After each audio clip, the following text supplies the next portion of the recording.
Қайырлы күн достар. Сіздермен бірге 78-460 әскери бөлімінің Сарбаз плюс жобасының жас сарбазы Жорабек Саят. Біз сіздерге алдыңғы влогымызда казарма үй-жайын, саптық алаң, футбол және де басқа да қызықты заттарды көрсеткен болатынбыз. Ал бүгін бізде одан да қызықты болмақ. Дайын болсаңыздар, кеттік. Ең алдымен сіздерге ең технологиялық кабинетіміз, дрон кабинетіміз. Бұл жерде біз тактикалық маневрмен басқару дағдыларын үйренеміз. Және де жоғарғы дәлдік, жылдам реакция міне біздің міндет. Келесі аялдама бізде бұл күш пен төзімділік орталығы тренажерлық зал. Бұл жерде сарбаздар күн сайын өзінің дене бітімін шынықтырады.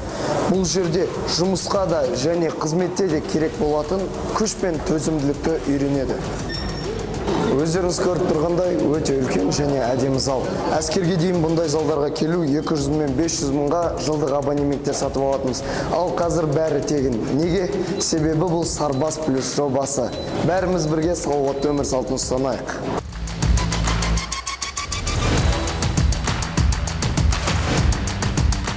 Тәні саудың жаны сау демекші, бұл біздің джиу-джитсу күрес алаңы. Бұл жерде аптасына 3 рет сарбаздар күреспен шынығады.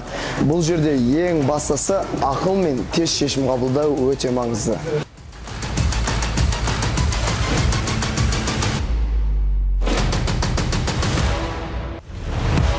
Тренировкалардан кейін сарбаздарға да релакс керек. Бұл жер біздің ең қызықты бұрышымыз, демалыс бұрышы. Бұл жерде бізде PlayStation зонасы бар. Бұл жерде нағыз тактика, футбол, жарыс бәрі осы жерде орналасқан.